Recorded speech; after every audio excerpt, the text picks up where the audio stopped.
I quite like an unboxing video sometimes, so thought I'd have a go of my own. So this is from Magic Madhouse, which is one of my go-to shops here in the UK. Tend to use Magic Madhouse, Chaos Cards, and Wayland Games as a rule. Also use Element Games. Uh, Used to use Zienda, who were really good, but they've unfortunately finished. So let's just pick what we've got first. First of all, we've got this Final Girl expansion. I like Final Girl because I'm into horror and they're all thematically linked to some famous horror film or other, or sort of horror franchise.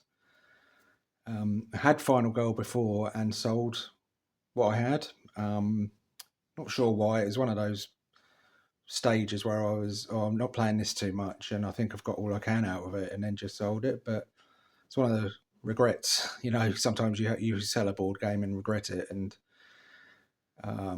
so I've started again. So I've got the core set. This one's based on the Thing. It's called The Organism, which is the copyright friendly version.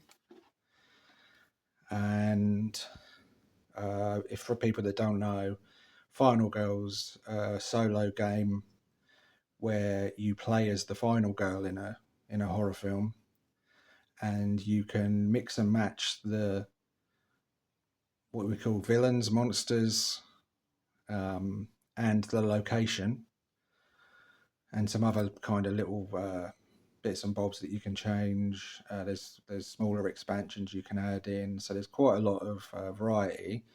But the gameplay is mainly the same. It's based on the old game Hostage Negotiator, so it's rolling dice in order to try and achieve some sort of aim. In this one, you've got a series of cards which have moves or attacks, and you roll to see if you can achieve that.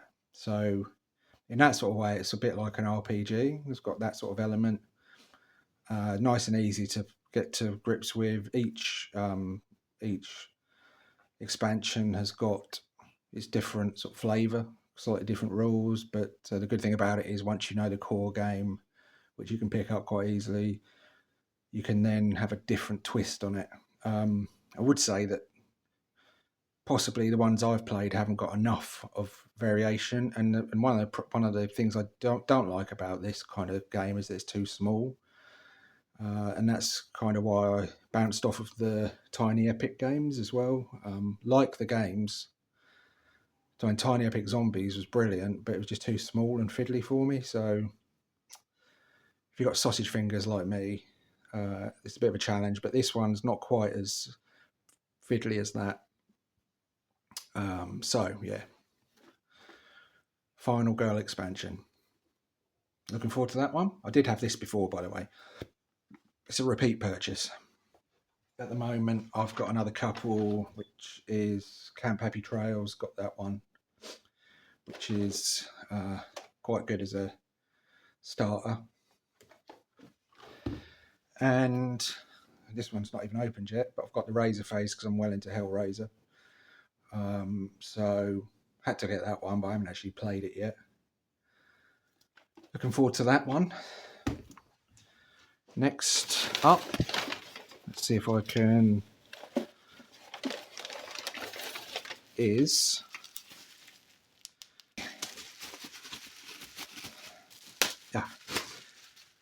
Alien role-playing game Core Rules. And this is the Evolved Edition, which is the new edition. The reason I like tabletop role-playing games is a bit of that there, which it's always annoying, but I don't think you can help it with these kind of books. The reason I like tabletop role-playing games is they give you a great amount of escapism and freedom to do what you want, and sometimes that's what's missing in board games. I find you do get quite a lot of choice and variation, but in tabletop role-playing game,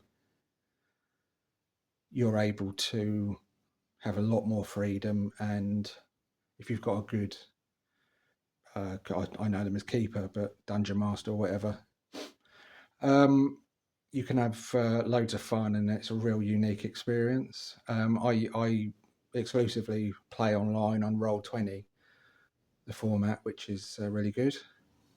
There's others that probably better, that other people like more, but for me, as a kind of fairly casual role player, it's good enough. Talking of which, I have actually got my own Discord server for the Call of Cthulhu role-playing game. Got really into that, and like to make my own scenarios and whatnot. So I'll try and remember to put the link in the description for that Discord if anyone's into that kind of thing. Very beginner friendly. It was designed for total beginners basically, and we get quite a lot of beginners on there that are able to arrange games and stuff. So that's that. And then on a not entirely separate note, we've got the starter set. I haven't actually played the game yet, so I thought that I would get the starter set. I had a look as to whether it was worth buying the starter set and the core rulebook, and I think it is, mainly because you get a lot of nice gear in this. Nice map, tokens, dice, cards. I think there's an introduction module in here. Rules booklet, so abridged rules. There's Hope's Last Day adventure. So it's an introductory adventure, I'm guessing. Map, pre-generated characters, playing cards, blah blah blah. Nice little xenomorph mini there. Probably use that in another game, but yeah. I don't like to use miniatures in role-playing games. It's sort of a separate thing to me. It's more in the mind. Anyway, so that's it. They're the purchases. Quite happy with that. Just a short video there, because I had a box over, and I know people sort of don't mind unboxing videos, and I was thinking I might do one. So yeah, so that's that. Thanks for watching.